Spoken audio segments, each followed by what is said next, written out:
One exposed port took down more than 300,000 computers across 150 countries in a single weekend. That's why Ports and Protocols is the Security Plus objective that quietly sinks people, and that weekend has a name. WannaCry May of 2017. It didn't ride in on some genius new weapon. It just walked through a door thousands of machines had left standing wide open. Here's the part that should sting. The fix had shipped 2 months earlier. The whole disaster came down to one exposed service on port 445, and by the end of this you'll read any port on a firewall the way an attacker does. This is Professor Erica. And the reason ports quietly sink so many candidates is that the official objectives never give them their own home. They live tucked inside Objective 4.5 under secure protocols, so people skim right past them as a unit and pay for it on test day. So today we go past a memorization table. We're going to make those numbers real in a terminal, watch a port slam shut on command, and settle the fight over whether the old insecure protocols should be ripped out or kept alive. Quick scope note, because these overlap. Firewall rules themselves and email security like DMARC and SPF each get their own episode. Today is purely the ports, the services behind them, and the secure versus insecure choice. Nova, give people the mental model first. Hey Nova, jumping in. Picture it like this. A port is just a numbered door on a machine, and a protocol is the language that gets spoken through that door. When a packet arrives, the operating system reads the destination port and hands it to whatever program is waiting there. A web server waits at 443. A mail server waits at 25. The number is just how the right knock reaches the right program. And there's a machine sitting behind every one of those doors, patiently listening. I'm Chris, and I'll say the quiet part out loud. Cramming a list of 30 numbers the night before is the trap. You can recite all of them and still pick the wrong one because the exam never asks which port is which. It buries the number inside a story. A real question won't say which port is LDAPS. It says an auditor requires that directory lookups between two servers be encrypted. Now configure the firewall. If the word port never even appears, a number you only memorize has nothing to grab onto. You've got to derive it. Which is why the goal for this whole episode is 3 things at once.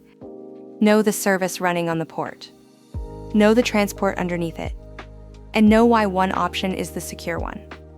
Hold all 3 and the scenario basically solves itself. And before we walk the families, look at the doors themselves. This is a switch, and those numbered ports are the idea made physical. Chris again, quick one for the room. Everyone types the same question under these videos, so let me just put it on the table. Yes, you learn them, but you learn them in families that tell a story, not as one flat wall of numbers. And before the families, there's a map of the whole space you should carry in your head because the exam leans on it. The entire port space runs from 0 to 65,535, and it splits into 3 bands. The well-known ports, 0 through 1023, are the famous services. The registered ports, 1024 up to 49,151, are vendor apps. And the dynamic ports at the top are the temporary ones your own machine grabs for outbound connections. So when a scenario throws a big number like 50,000 at you, you already know that's a temporary client port, not a service you'd firewall. That one map kills a whole category of trick questions. That's the foundation, and if you want to actually lock this in, we host free Security Plus practice quizzes and study notes at certs.professorerica.com, so drill Objective 4.5 there the second it clicks. Nova, take us into the first family, the twins.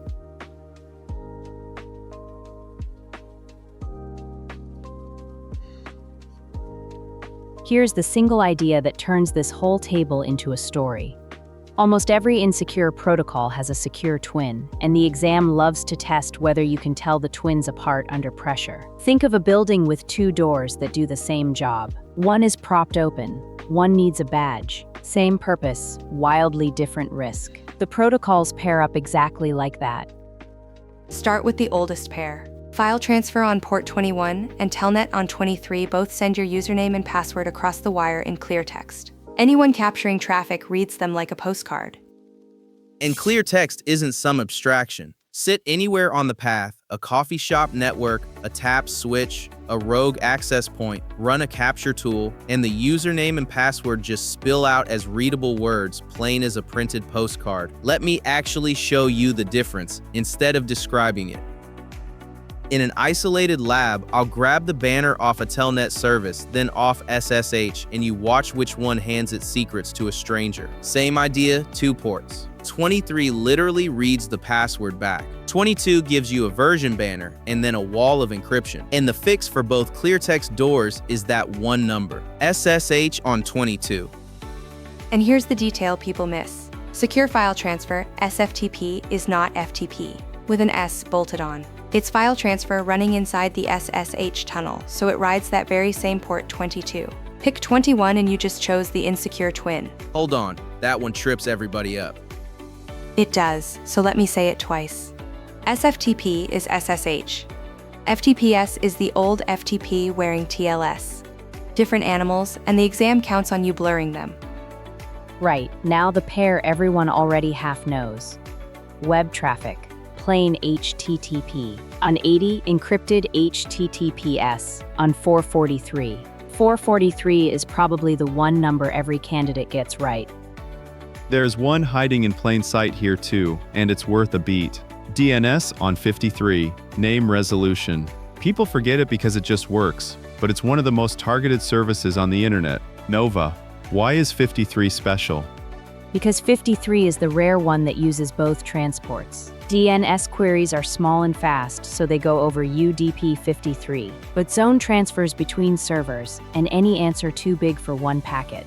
Fall back to TCP 53. That dual nature is a favorite exam detail.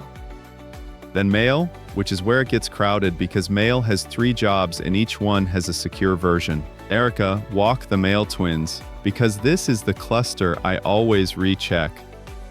3 jobs. Sending mail is SMTP, classically 25, with the modern secure submission port at 587. Reading mail off a server is IMAP, secured on 993. The older download and delete style is POP3, secured on 995. Quick memory hook, because 3 pairs is a lot to hold. The 2 reading protocols sit right next to each other up in the 990s. 993 is IMAP, secure. 995 is POP3 secure. Sending is the odd one out, down at 587. And now the pair that actually wins exam questions. Directory lookups. LDAP on 389 talks to a directory like Active Directory in clear text. The secure twin, LDAPS, wraps it in TLS on 636. And the reason it's tested so hard is what a directory holds. Active Directory is the master list of every user, group, and permission in a Windows network. Querying it in clear text puts usernames and group memberships on the wire, unprotected, which is a goldmine for an attacker mapping who to hit. 636 isn't a nice to have, it's the whole point. Let me lock the whole family in one picture, because seeing the twins side by side is what makes it stick. Watch the board fill in. On the left, the doors you never leave open on a modern network. On the right, the encrypted twin you choose instead. The number is just the label on the door. If you take one habit from this scene, take the pairing reflex. See an insecure port in a question, and your brain should instantly serve up its secure twin. That reflex is exactly what the scenario is testing. Ports and cables are the visible half of this too. Before we keep going, one small favor that actually moves the needle. If this is landing for you, tap like, then subscribe and turn on the bell so you do not miss the rest. 2 taps, completely free, and it pushes this in front of more people who need it.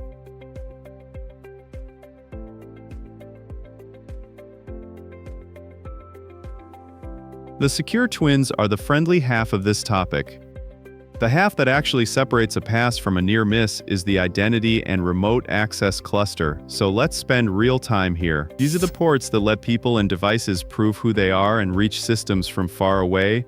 They show up constantly because they touch authentication, the heart of Domain 4. This is also how a real admin reaches a rack across the building.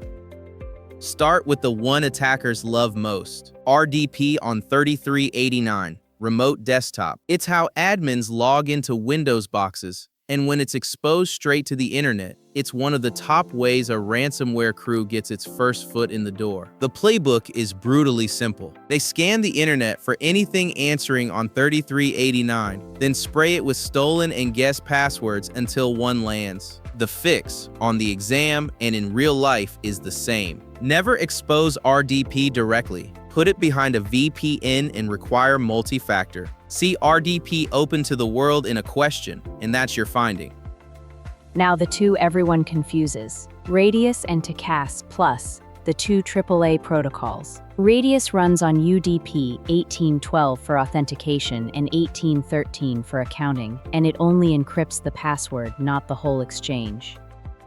TACACS Plus is the Cisco-born counterpart on TCP port 49, and the exam contrast is that it encrypts the entire payload, not just the password. It also splits authentication, authorization, and accounting into separate steps. Careful though, more encryption doesn't crown a winner. Right, it's about the job. Radius is an open standard, so it works across every vendor, which makes it the natural pick for broad network access like wireless and VPN. TACACS Plus, with its per-command authorization, wins for tightly controlling who can do what on the network devices themselves. Different tools, different jobs. Two quick ones left in this cluster, Kerberos and SNMP. Erica, the Kerberos one. Kerberos on 88 is the ticket-granting engine behind Active Directory logins. Sign into a Windows domain and Kerberos on 88 hands out the tickets that prove who you are. 88, the ticket port.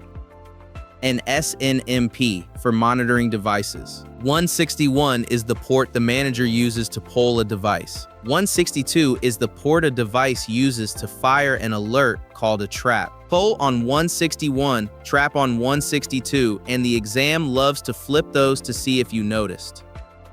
And the security punchline the exam adores. Versions 1 and 2C of SNMP send their community string, basically a password, in clear text. Only version 3 adds real authentication and encryption. See SNMP version 1 in a question, and the answer is almost always upgrade to version 3. Same twin pattern as everything else, just a version number instead of a port. Before we leave the cluster, let me sweep up the everyday ports the exam still expects. Quick fire. Web browsing is HTTP on 80. Old-style mail download is POP3 on 110, and its read-in-place cousin IMAP sits on 143 unencrypted. Pushing files to network gear is TFTP on 69, tiny and unauthenticated. And the two nobody thinks about that run every network you touch, DHCP handing out addresses on 67 and 68, and NTP syncing the clocks on 123. And clock sync sounds boring right up until NTP drift breaks your Kerberos tickets and suddenly nobody in the building can log in. So none of these are glamorous, but everyone is fair game on test day. And circle back to port 445 from the top of the show because it belongs right here. That's SMB, the Windows File and Printer Sharing Protocol, and version 1 of it is the exact door WannaCry walked through. So the exam treats an exposed 445 reaching the internet as a finding, never a feature, and the real-world fix is to block it at the perimeter and kill SMB version 1 entirely. One eternal lesson, courtesy of Eternal Blue. Before I hand off, let me pull up the receipt that proves none of this is us guessing. These assignments aren't folklore, they're published. This is the official IANA registry, the authority that assigns service names to port numbers. Find the entry for SSH, and it reads, plainly, port 22, the Secure Shell Protocol. When you study these, you're memorizing a real published standard, not a study guide opinion. So that's the hard cluster done. RDP 3389, the two AAA protocols and their contrasts. Kerberos 88 and SNMP with the version 3 rule. Get these and you've cleared the part that fails people. Watch the data itself move for a second.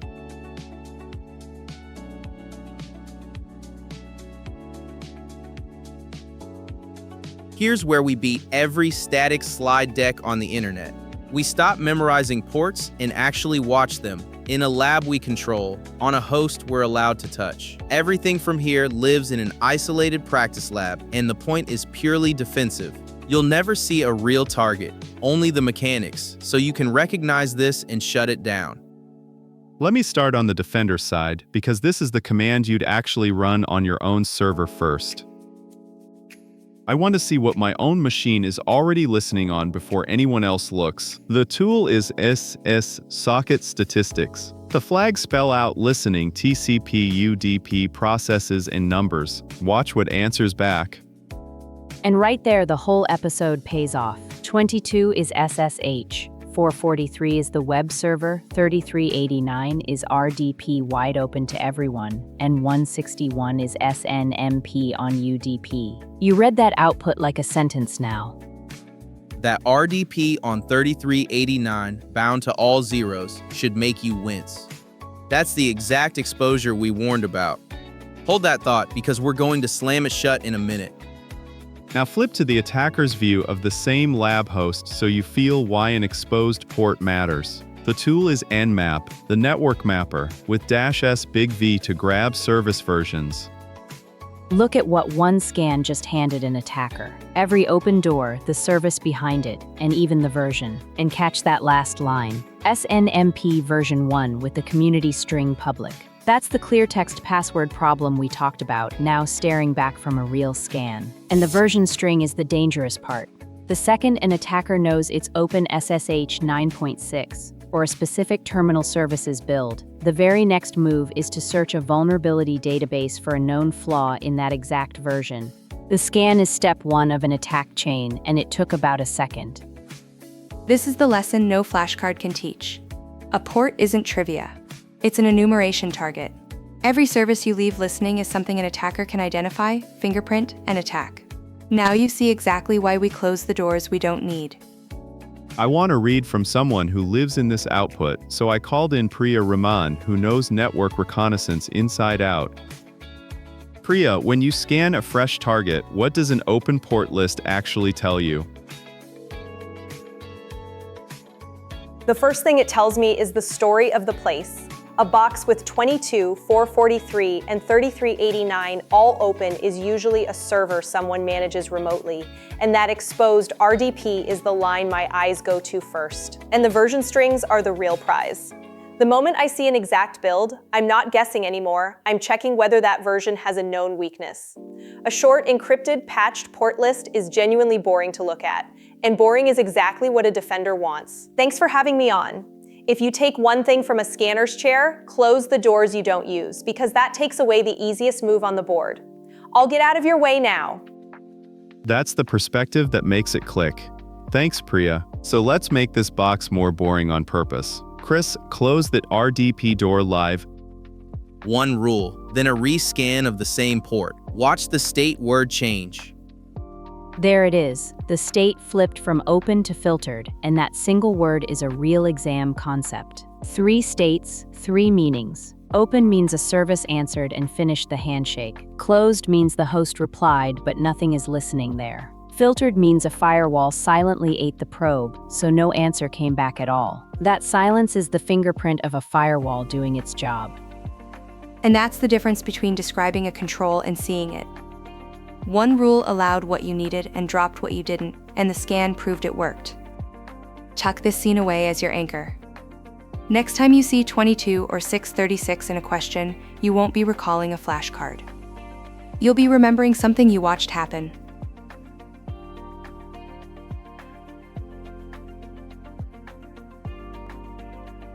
We've mapped the safe ports and the dangerous ones. Now the fight a real network team actually has. It's your first week running security, and a scan shows an old building controller that only speaks SNMP version 1 and Telnet, both insecure, both wide open. Nova says the answer is obvious. Chris says obvious is exactly the trap. Nova, make your case.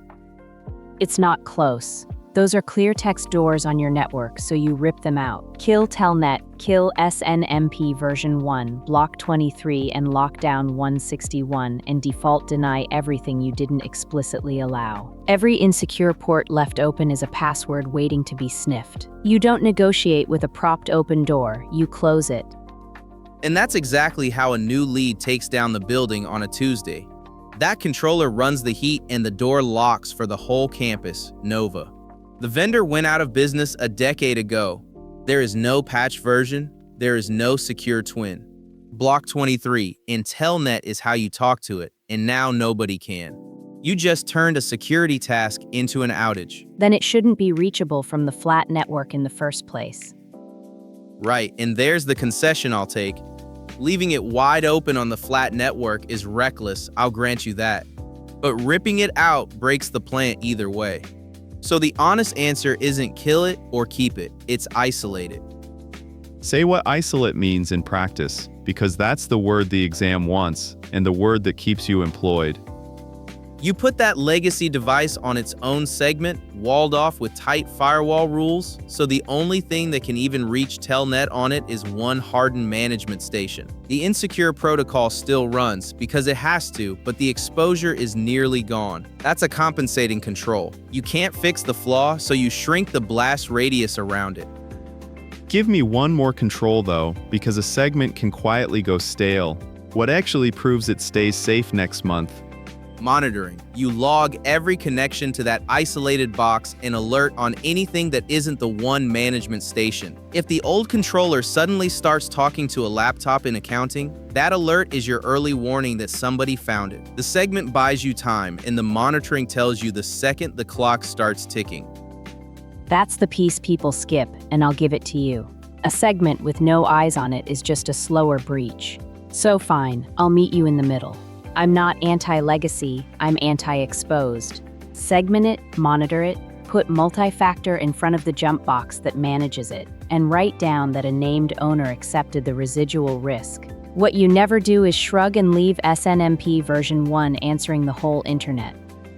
Agreed. The failure mode isn't keeping a legacy protocol. It's keeping it in the open with nobody owning the risk. That unowned exposed door is precisely the WannaCry story from the top of the show. And notice this lands on the exam as a scenario, not a definition. They'll describe a plant floor running an unpatchable controller and ask for the best response. The trap answer is disconnected entirely, which breaks production. The credited answer is isolate and compensate, exactly what we just fought our way to. So here's where we land, and it's the answer CompTIA rewards. Default deny is the posture. Every insecure protocol you can replace with its secure twin you replace, no debate. But when a legacy device genuinely can't be upgraded, you don't leave it exposed and you don't blindly break production. You isolate it on its own segment, wrap it in compensating controls, and formally accept the residual risk with a named owner. CISA says the same thing about exposed remote access. The one option that's never on the table is an insecure port, open to everyone, that nobody signed for.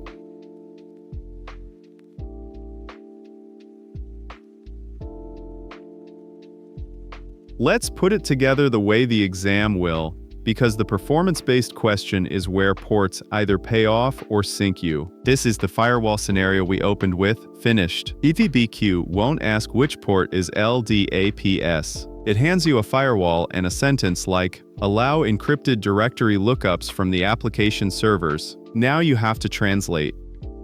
So translate in steps. The requirement is a service, the service is a port, and the port rides a transport. Encrypted directory lookups means LDAP secure, which means 636 over TCP, not 389. The whole question lives in that one translation.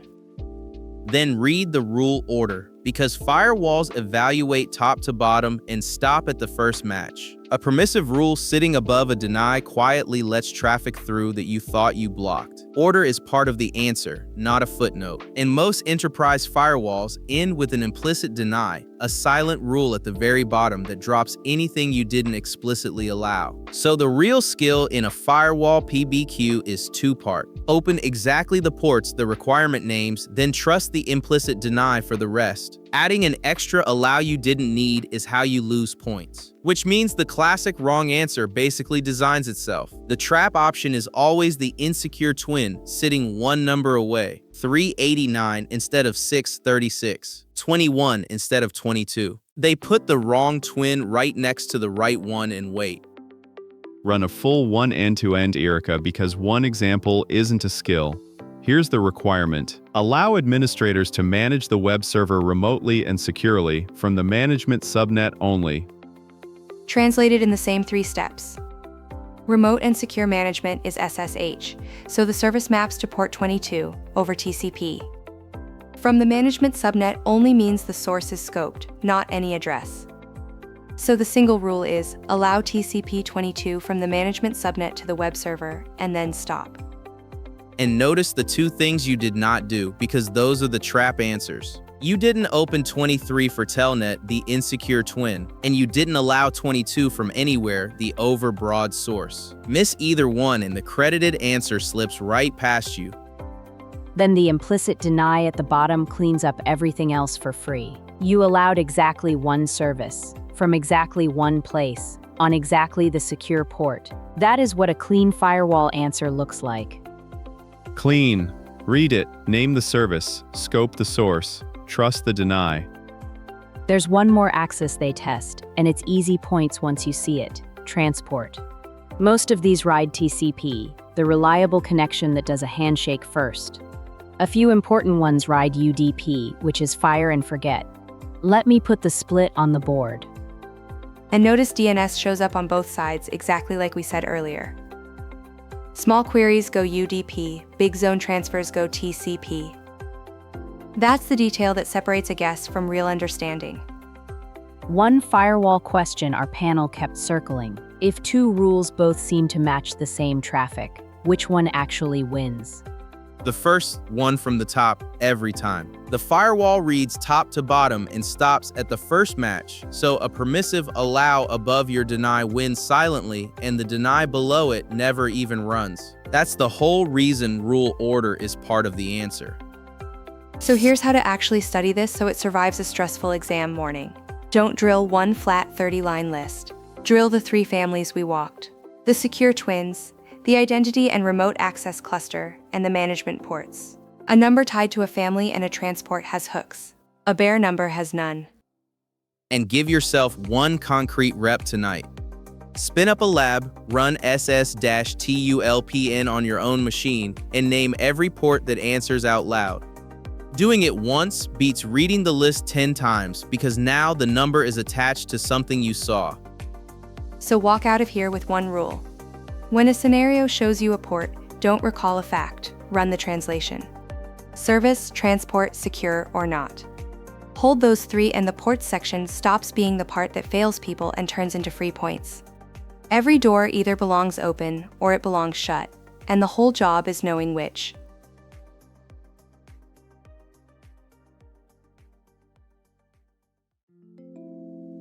Bring it home. Ports aren't trivia. They're doors you open or close, and the exam tests whether you can translate a requirement into the right secure door.